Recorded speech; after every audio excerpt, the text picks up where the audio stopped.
بسم اللہ الرحمن الرحیم۔ ایک دفعہ رسول پاک صلی اللہ علیہ وسلم نے ایک صحابی کو فرمایا، اے میرے صحابی، فرض نماز کبھی نہ چھوڑنا، چاہے تجھے کاٹ دیا جائے، قتل کر دیا جائے یا تجھے جلا دیا جائے۔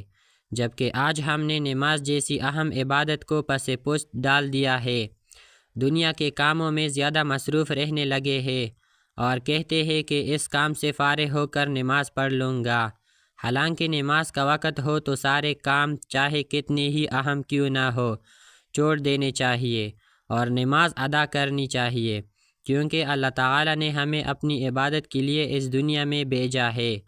ایک دفعہ حضرت عبداللہ ابن مکتوم رضی اللہ تعالی عنہ حضور پاک صلی اللہ علیہ وسلم کی خدمت میں حاضر ہوئے، جو کہ نابینا تھے، اور انہی کی وجہ سے رسول پاک صلی اللہ علیہ وسلم کو اللہ تعالی کی طرف سے سرزنش بھی کی گئی تھی۔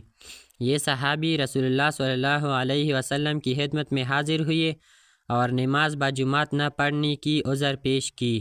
عرض کیا، یا رسول اللہ صلی اللہ علیہ وسلم، میں اندھا ہوں اور میرے گھر اور مسجد کے درمیان بہت فاصلہ ہے، اور مجھے گھر سے مسجد لانے والا بھی کوئی نہیں ہے، تو کیا میں گھر میں نماز پڑھ سکتا ہوں؟ تو اللہ کے نبی نے فرمایا، کیا تم اذان کی آواز سنتے ہو؟ صحابی نے فرمایا، جی یا رسول اللہ صلی اللہ علیہ وسلم۔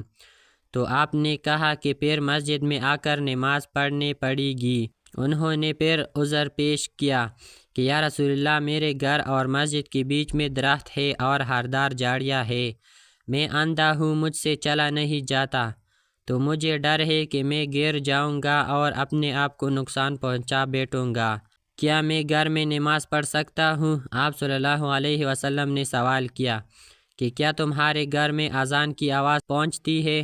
فرمایا، جی یا رسول اللہ صلی اللہ علیہ وسلم۔ تو آپ صلی اللہ علیہ وسلم نے کہا کہ پھر مسجد میں آ کر نماز پڑھنی پڑے گی۔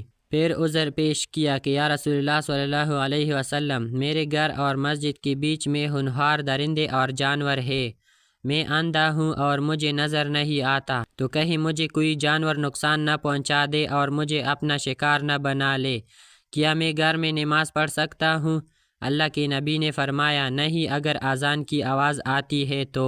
یہ سن کر ایک اور عذر پیش کیا کہ میں ایسا ہی ہوں جیسا کہ آپ دیکھ رہے ہیں، میں کتنا کمزور ہو گیا ہوں، میری ہڈیاں کمزور ہو گئی ہے، کیا میرے لیے اجازت ہے کہ میں مسجد میں نماز نہ پڑھوں اور گھر میں نماز پڑھ لیا کروں؟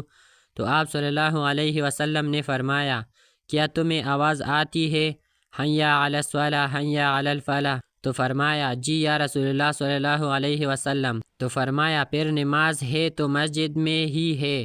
آج ہم اپنے گریبان میں جھانکیں تو ندامت و شرمندگی کے علاوہ کچھ نہیں ہے، کوئی چھوٹی سی تکلیف بھی آ پہنچے تو مسجد میں نماز تو کیا پڑھنے جائیں گے، بلکہ سرے سے نماز ہی جاتی رہتی ہے کہ آج طبیعت ٹھیک نہیں ہے، پھر پوری کر لوں گا۔ وہ صحابی رضی اللہ تعالی عنہ کتنے کمزور ہے، نابینا ہے، مسجد دور ہے، کوئی لانے والا نہیں ہے، بیچ میں درخت اور ہردار جھاڑیاں ہے، ہونہار درندے اور جانور ہے، مگر پھر بھی رحمت للعالمین صلی اللہ علیہ وسلم انہیں گھر نماز پڑھنے کی اجازت نہیں دی۔ کیوں؟ کیونکہ نماز کا معاملہ بڑا سنگین ہے اور نماز کسی بھی حالت میں چھوڑنے کی اور بجماعت نماز نہ پڑھنے کی اجازت نہیں ہے۔